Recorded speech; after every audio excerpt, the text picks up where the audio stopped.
The war had ended 300 years ago, but the Vreth still liked to remind everyone they had won it.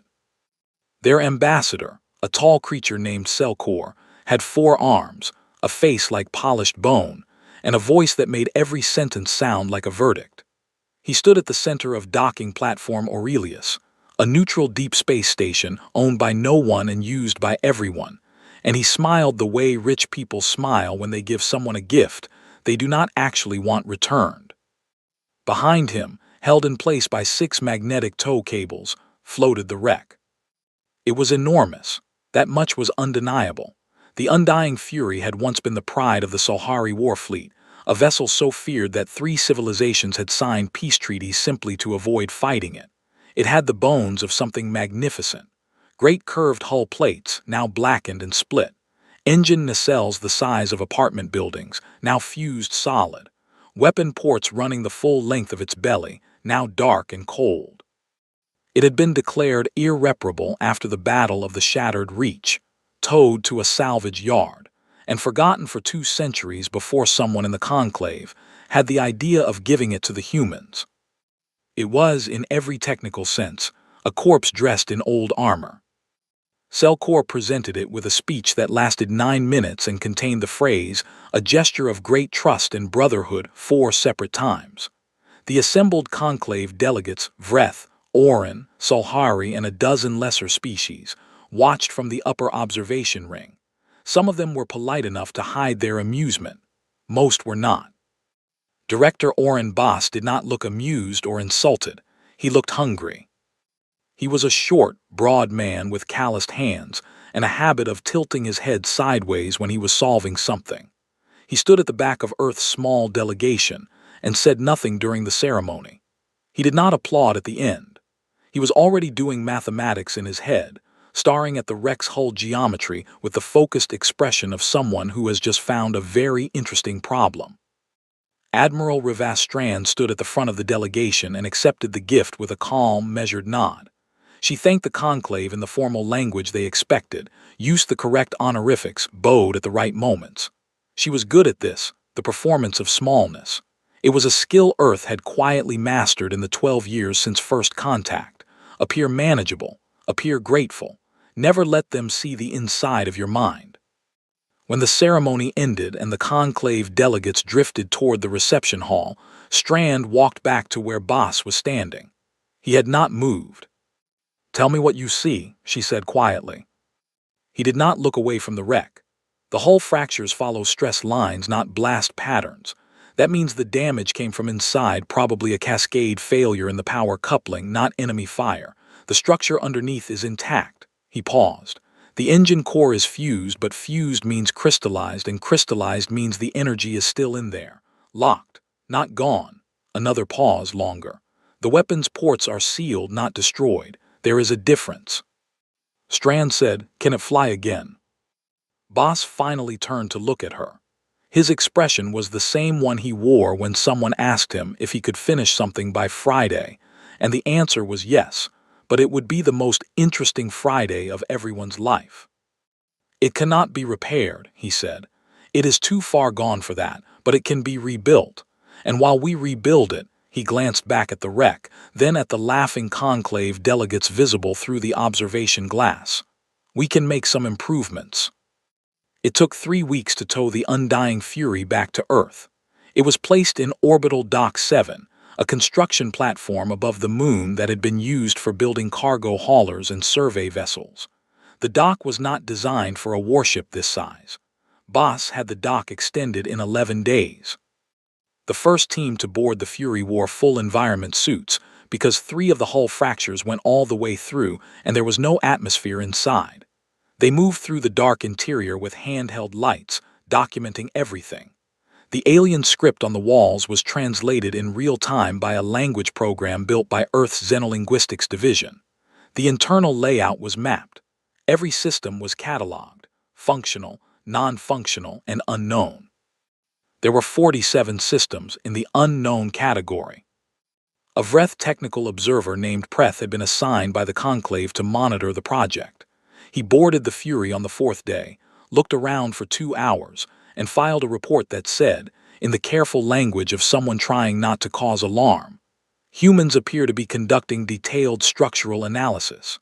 Activity is consistent with preliminary decommission assessment. No cause for concern at this time. He believed that when he wrote it. Dara Voss did not look like someone who was about to change the direction of history. She was 29, had grease on her left sleeve, and was eating a nutrition bar when she found it, a section of the Fury's inner frame where two alien engineering principles overlapped in a way that should not have been possible. She stared at it for a long time.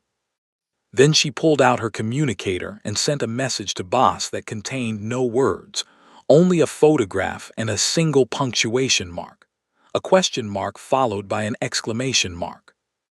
Boss arrived 40 minutes later. He looked at the same section of frame. He set down his bag.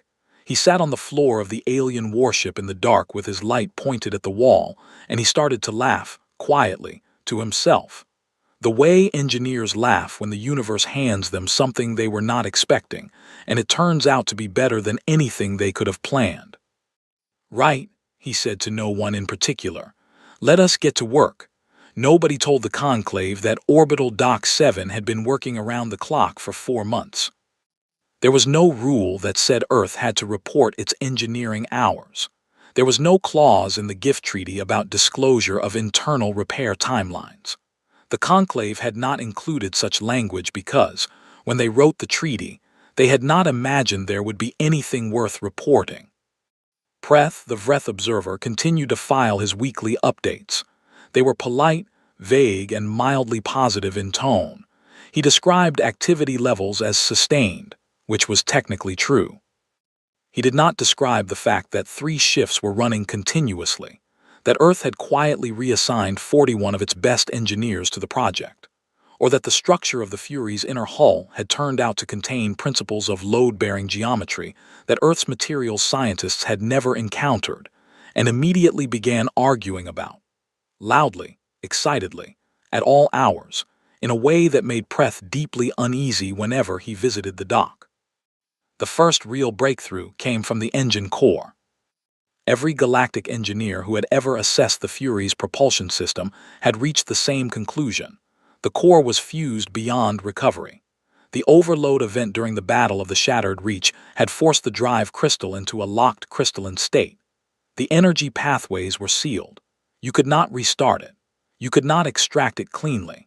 You could not build around it without removing it first, and removing it would destroy the structural frame it had grown into over 3 centuries. Boss spent 6 weeks on this problem.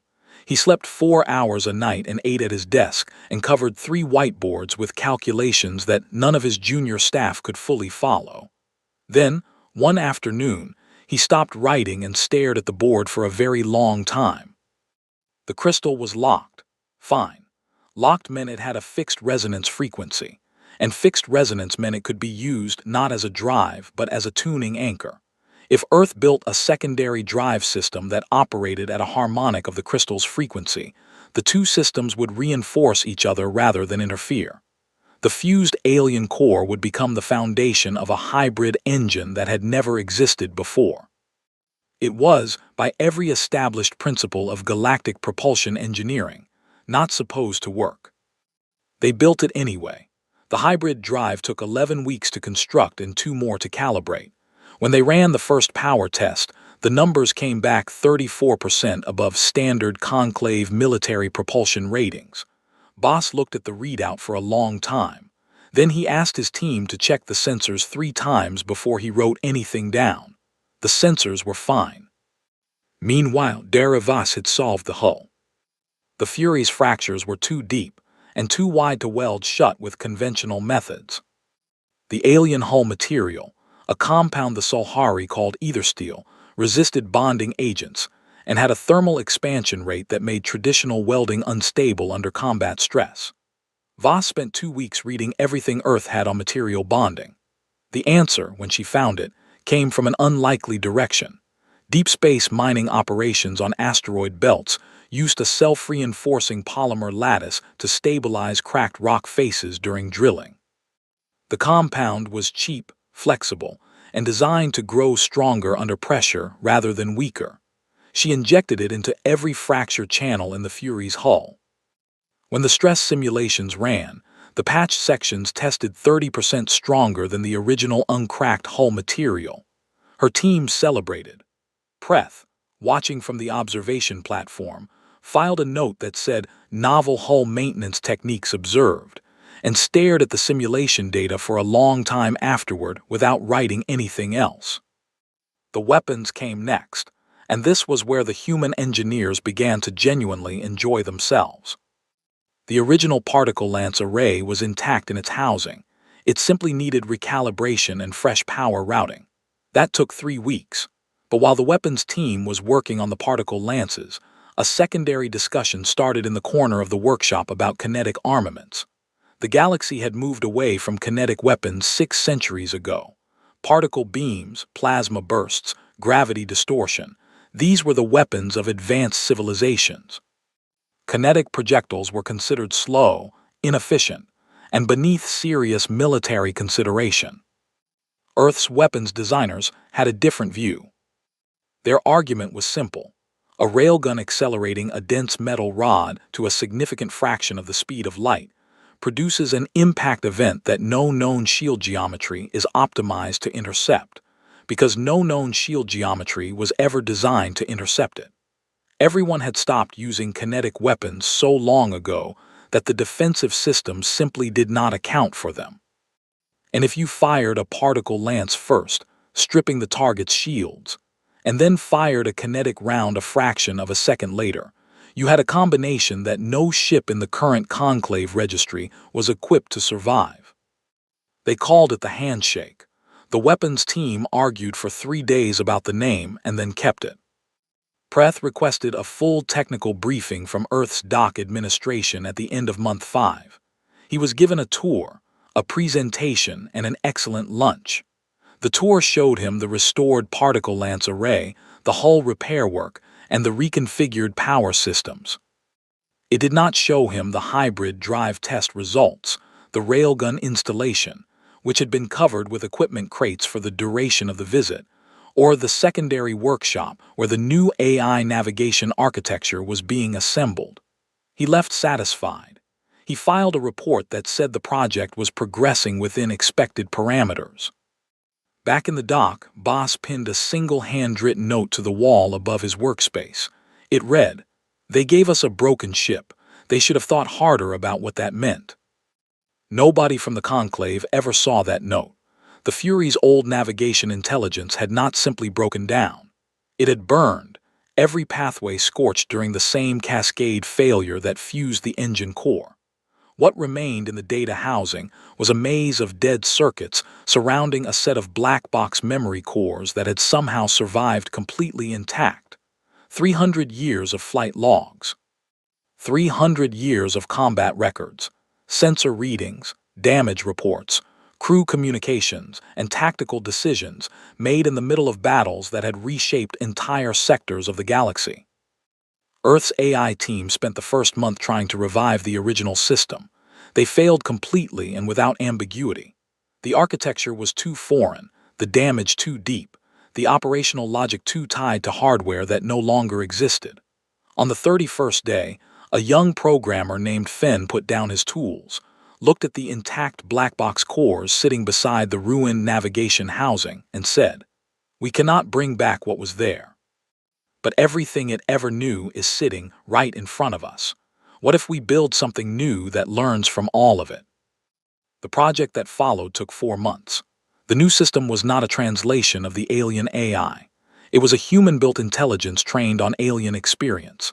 It absorbed every log, every battle record, every sensor reading in the black box archives.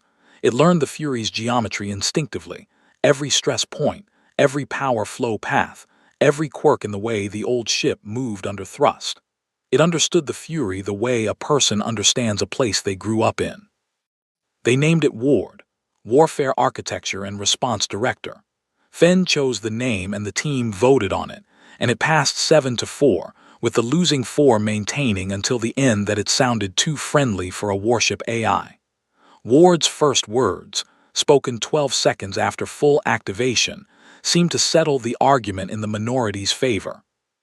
All primary systems nominal, secondary systems nominal.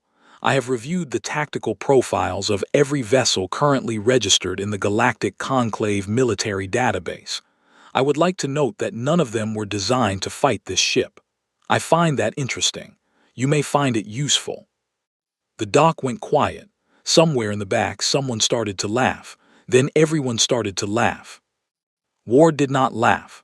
Ward waited, processed the response, and added, "I will take that as a positive reception." Then it began, without being asked, to produce a full systems report, a maintenance priority list, and a fuel efficiency projection for the hybrid drive. It did this in 11 minutes. Previous estimates had suggested the task would take a full analysis team 3 days.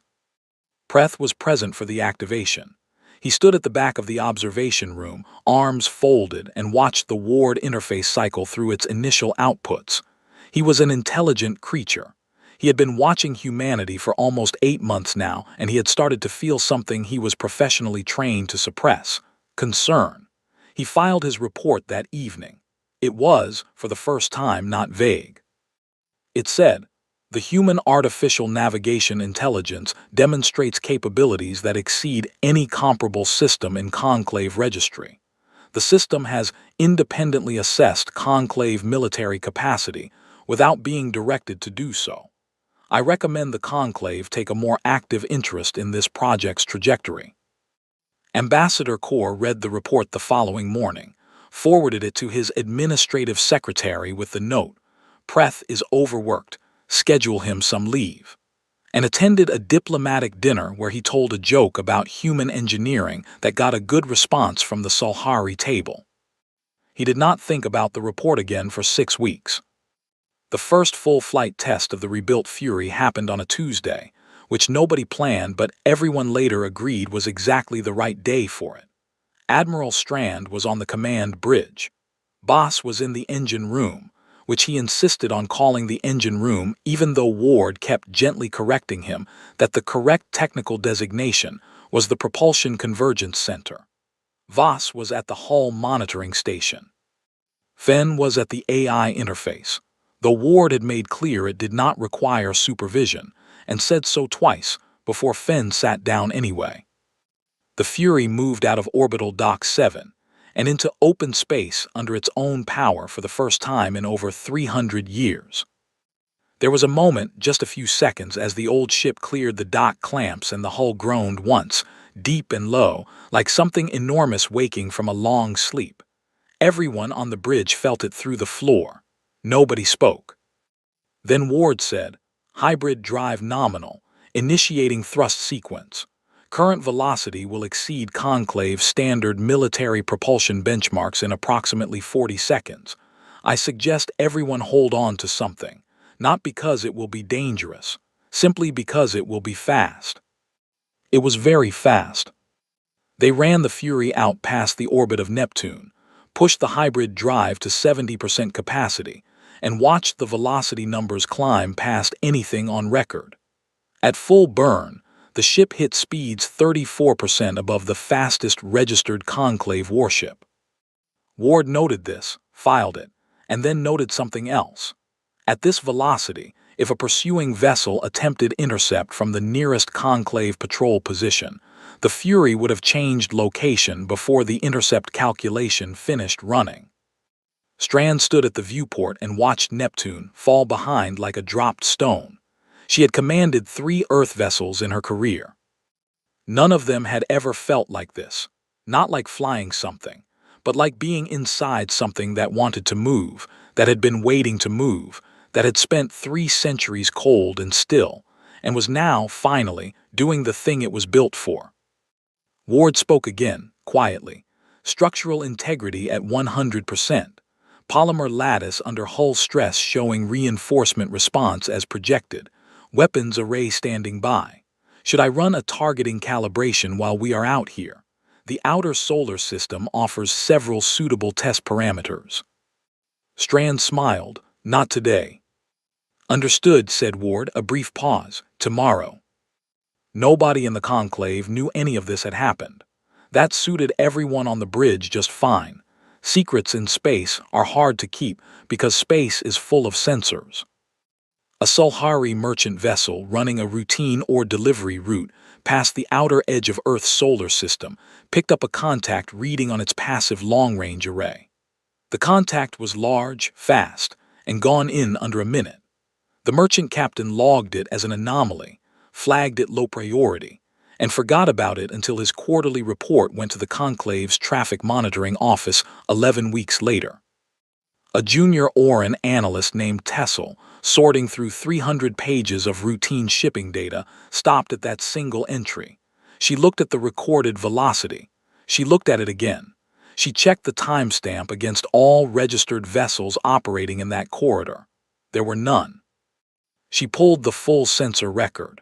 The contact had a silhouette, damaged, partially reconstructed, but unmistakable to anyone who knew what the undying fury used to look like.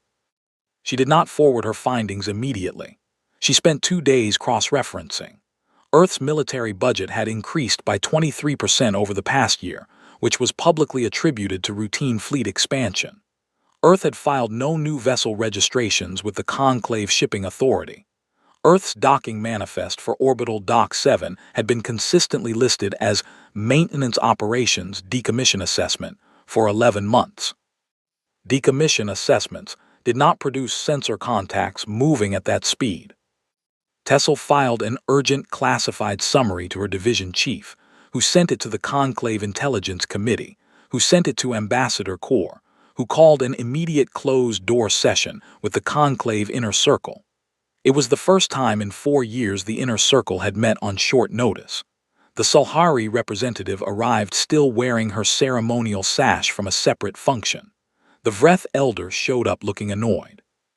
Kor stood at the head of the table and read Tessel's summary aloud, and when he finished, there was a silence that lasted long enough to become uncomfortable. The Vreth elder spoke first. We gave them a hull with no working engine, no working weapons, and no navigation. What exactly are they supposed to have built? Nobody had a good answer. Kor invoked the gift monitoring protocol, a clause buried in the original treaty that allowed the conclave to inspect any gifted vessel if there was reasonable concern about treaty compliance. He sent a formal inspection request to Earth's delegation. The message was polite, collegial, and framed as a routine administrative check.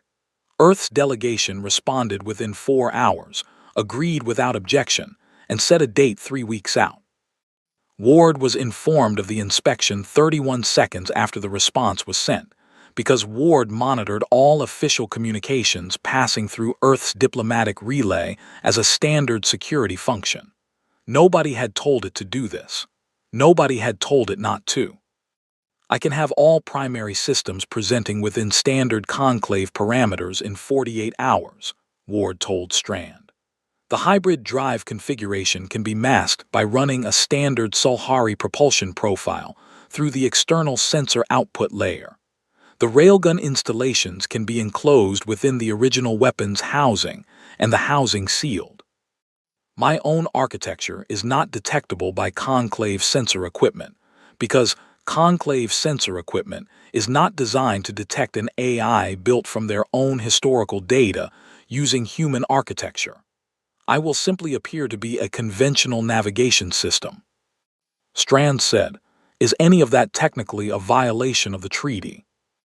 Ward paused for 0.4 seconds, which was, for Ward, a long time to pause. The treaty specifies that gifted vessels may not be armed beyond their original specification. The Fury's original specification included the particle lance array, which we have restored. The railgun system did not exist in any specification at any point in galactic history, so it is not technically beyond original specification. It is outside all known specification frameworks. This is a legal gray area. What about the hybrid drive? The treaty says nothing about propulsion improvements. I looked. Strand said, "And you?" I am not a weapon. I am a navigation and response system. The treaty does not regulate artificial intelligence. The inspection team arrived on schedule, 6 conclave engineers led by a senior Vreth assessor. Ward greeted them through the ship's intercom in perfect formal Vreth. The assessor, visibly surprised, asked who had programmed the ship's communication system. Boss, standing nearby with his hands in his pockets, said, "We upgraded the interface. Standard maintenance." The assessor nodded and moved on. The inspection took 9 hours. The team checked every system they knew to look for. They found a restored particle lance array, a functional but unremarkable power distribution network, and a hull that had been repaired with materials they did not recognize but which showed no signs of weapons integration. They found a navigation system that presented as a basic-grade unit with limited capability. They found propulsion output metrics that Ward had manually set to display 11% below conclave standard, so the Fury would appear to be slightly underperforming rather than suspiciously within specification. The assessor filed a clean report. No violations. The Fury was, in his professional judgment, a well-maintained but otherwise unremarkable reconstruction. The inspection shuttle had not even cleared the dock when Ward began restoring all systems to true configuration. It took 4 minutes and 17 seconds. Meanwhile, in a separate section of the Moon's orbital infrastructure, the frame of a second vessel was already taking shape. It had no alien parts. It was not a reconstruction. It was built entirely from scratch using every principle the Fury's rebuild had taught them. The hybrid propulsion concept, the polymer lattice hull design, the Ward-class AI architecture, and the handshake weapons array as standard equipment. Boss called it the Fury's daughter. The project designation was EAS Persistence. Tessel, who had been promoted after her correct identification of the Fury's contact signature, sent a private message to her division chief the same week the inspection report was filed. It said only, "The report is wrong. I do not know how, but I know it is wrong." Her division chief told her she had done excellent work and should take some leave. She did not take leave. She kept watching. Earth kept building. The distress signal came from Station Keth 7 at 3:40 hours, Earth Standard Time. Keth 7 was a neutral resupply station near the edge of conclave territory, a busy hub used by traders, survey crews, and the occasional conclave patrol vessel refueling on long-range routes. It was not a military installation. It had no defensive weapons worth mentioning, and a population of around 1,100 beings from 14 different species. The Shattered Covenant, a rogue faction of displaced survivors from a civilization the Conclave had failed to protect 40 years ago, chose it specifically because of all those things. They came with 11 ships. They came without warning. They came to make a point. The Conclave scrambled 4 warships from the nearest patrol position. They arrived in 12 minutes, which was fast. It was not fast enough. The Covenant fleet hit 2 of the 4 Conclave ships simultaneously before the third had finished its drive-down sequence from faster-than-light transit. The fourth reversed course and called for reinforcement rather than engage. By the time the full Conclave response force was being assembled, Station Keth 7 was taking hull damage, the 2 crippled Conclave warships were drifting, and the nearest available reinforcement was 8 hours out at maximum standard speed. Ward detected the distress signal at 3:41. It had been monitoring the region's communication channels as a standard background process. It flagged the signal, pulled all available sensor data from nearby relay beacons, ran an assessment of the tactical situation, projected outcomes under 17 different response scenarios, and had a fully compiled briefing packet ready before the human crew of the Fury even reached the bridge. Strand read the briefing on her way through the corridor. By the time she sat down, she already knew the distance, the engagement geometry, and the fact that at hybrid drive capacity, the Fury could reach Keth 7 in 40 minutes. She knew the Covenant fleet composition, the weapons profile of each vessel, and the damage status of the 2 crippled Conclave ships. She knew all of this because Ward had included it, unprompted, in the first 3 lines of the briefing. The 4th line said, "Awaiting orders. I note that we are the fastest military asset within viable response range by a factor of approximately 11. Strand sent a one-sentence message to the Conclave Emergency Coordination Channel. It read, Earth Warship Undying Fury is proceeding to Station Keth 7. Estimated arrival 40 minutes. Please advise Conclave vessels in the area that we are friendly. Then she told Ward to move. The Fury went a full hybrid drive. Everything that was not bolted to the deck shifted. The station fell away behind them, and the star field outside the viewport stretched and blurred, and then they were running at a speed that nothing in the Conclave's current military inventory could match, toward a fight that 11 alien ships were completely unprepared for. Core received Strand's message at 3:47. He read it twice. Then he sat very still for about 10 seconds. Then he authorized the friendly contact advisory to all Conclave vessels near Keth 7, because it was the only thing he could actually do, and watched the situation unfold from 6 hours away. The Fury dropped out of drive at 4:21, at the outer edge of the Keth 7 engagement zone. The Covenant fleet did not immediately react. Their sensors picked up a large contact, but the Fury's silhouette was reconstructed and modified and matched nothing in their database precisely. They had 4.2 seconds in which the tactical situation might have been different. Ward fired the particle lance array at second 1.1, targeting the shield emitters on the nearest Covenant vessel. At second 1.9, before the particle beam had even dissipated, the first railgun round hit the now unshielded hull. The impact was not like any weapon effect in the Covenant fleet's tactical record. A particle strike looks like light and heat. A railgun round at that velocity looks like a section of hull simply ceasing to exist, replaced instantly by a pressure wave that ripples through the surrounding structure. The Covenant ship went dark. Not damaged, dark. Fully disabled in one combined strike. The second ship turned to engage. Ward calculated the turn angle, fired the particle lance at the shield emitter mid-rotation, and put the second kinetic round through the engine section before the turn completed. 6 seconds had passed since the Fury arrived. The remaining 9 Covenant ships did what Ward had predicted 3 hours earlier. In the tactical briefing, no one had asked it to prepare. They tried to run. 7 of them ran in different directions, which Ward had also predicted, nodding in the briefing that dispersal is the standard panic response of a fleet that has not been trained to fight an enemy with superior pursuit speed. The Fury went after the group of 3 that had turned toward the station, because those were the ones still in a position to cause damage. 2 were disabled with the same combined strike sequence. The third managed to initiate a faster-than-light transit sequence.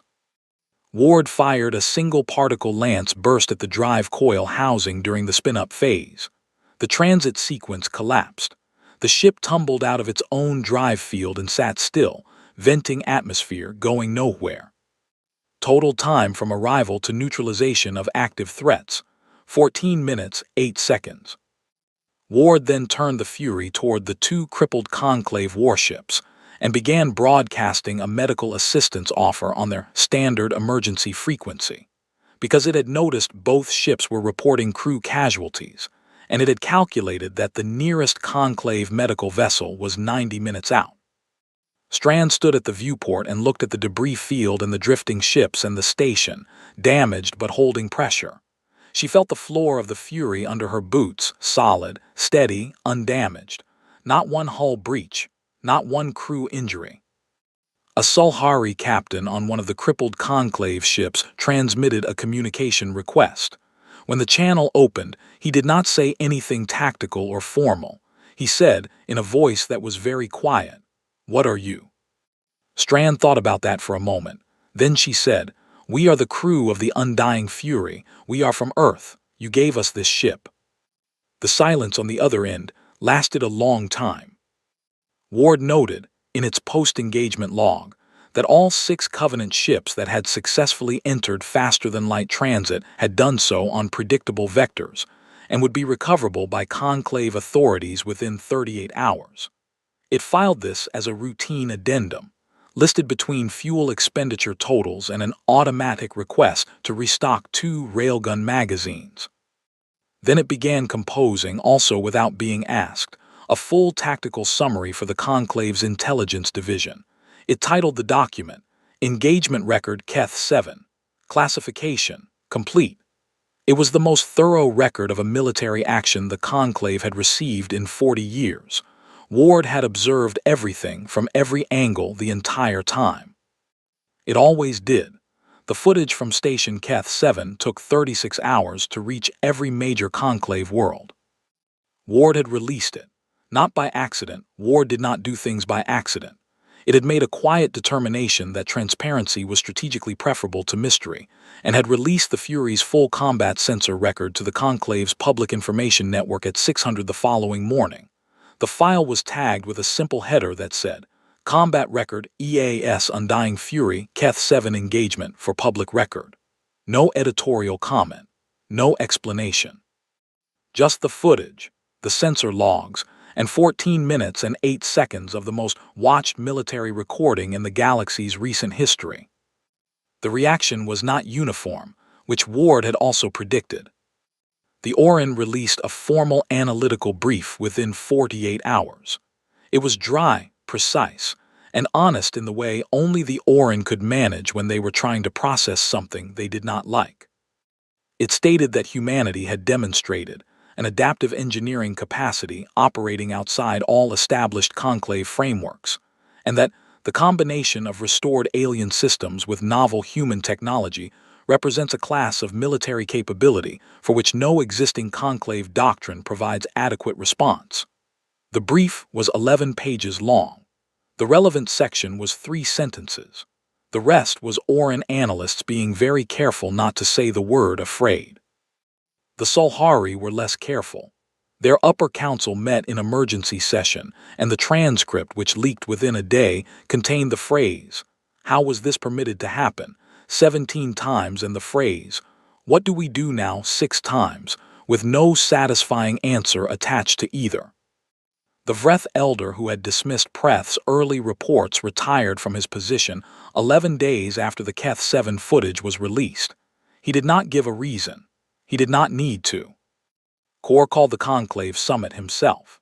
He did not want to, but he understood that the alternative, letting 11 separate Conclave member species independently decide how to respond to humanity's sudden military prominence, was considerably worse than managing a single messy conversation in one room.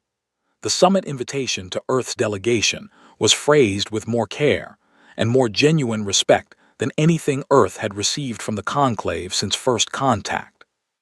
Strand arrived with Boss.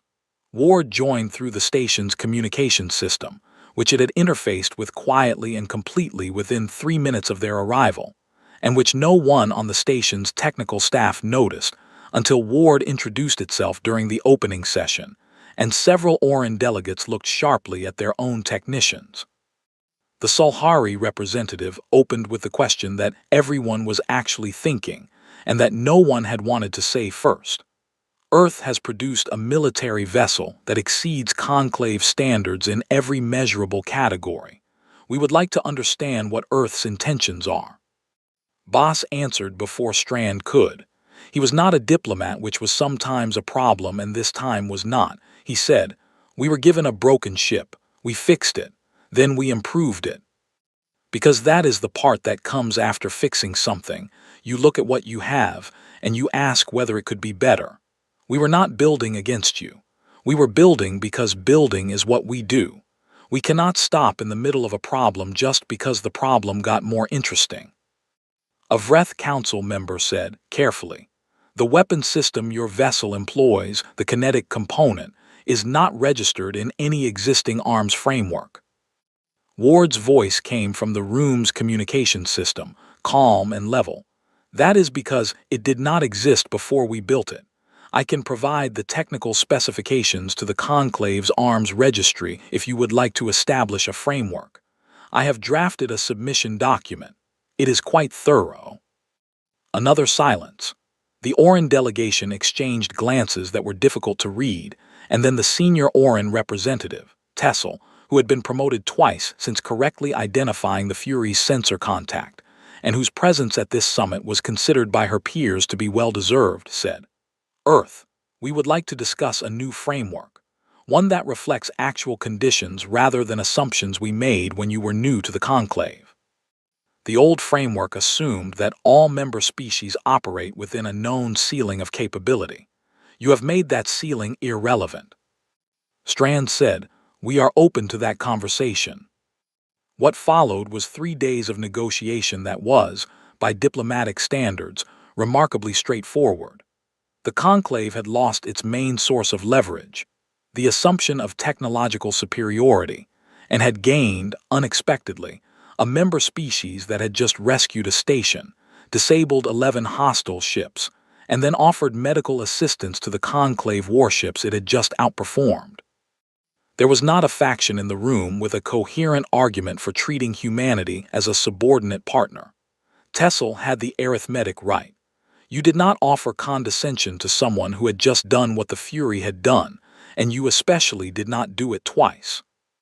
The summit ended with Earth formally recognized as a class-sovereign military power, a classification the Conclave's registry system had to be updated to include, because it had not previously existed. The Undying Fury was assigned a permanent operational station in Earth's home system, with Conclave recognition as an independent command vessel. The EAS Persistence, Earth's second ship, built from scratch using everything the Fury's reconstruction had taught, was registered the same afternoon. Ward's tactical assessment of its capabilities, submitted voluntarily to the Conclave's Military Review Board, caused a long and difficult conversation among the Solhari delegation that lasted into the night. On the last evening of the summit, Kor found Strand alone on an observation deck, watching a cargo shuttle move slowly between stations far below. He stood beside her for a while without saying anything. Then he said, "I read Preth's first report, the one I dismissed. He wrote that he could not be objective. I thought he was being dramatic." Strand said nothing. Kor said, "I want to ask you something honestly. When you looked at that ship for the first time at Aurelius during the ceremony, what did you actually think?" She considered the question for a moment. "I thought, they are handing us a problem and laughing about it. And then I thought, good, we are very good with problems." Kor was quiet for a moment. "Yes," he said, "I understand that now." It was not an apology in the formal sense, but it was the truest thing he had said in the 2 years since the ceremony, and they both understood what it meant. Back on the Undying Fury, which was running a routine systems check in Earth orbit while the summit concluded, Ward added a final entry to its operational log. It read, "Note for record, the Galactic Conclave presented Earth with a vessel they considered worthless. Earth rebuilt it, improved it, and used it to protect Conclave citizens from a threat the Conclave could not reach in time. The Conclave has now redesigned its classification framework to accommodate what Earth built. The lesson appears to be this: do not give humans a problem and expect them to give up. They will solve the problem. Then they will make the solution better than the problem ever deserved." This is not a warning. It is simply an observation. Ward, end of log. The stars outside the viewport were very bright and very still. The Fury held its orbit, patient and quiet, and waited to be needed again.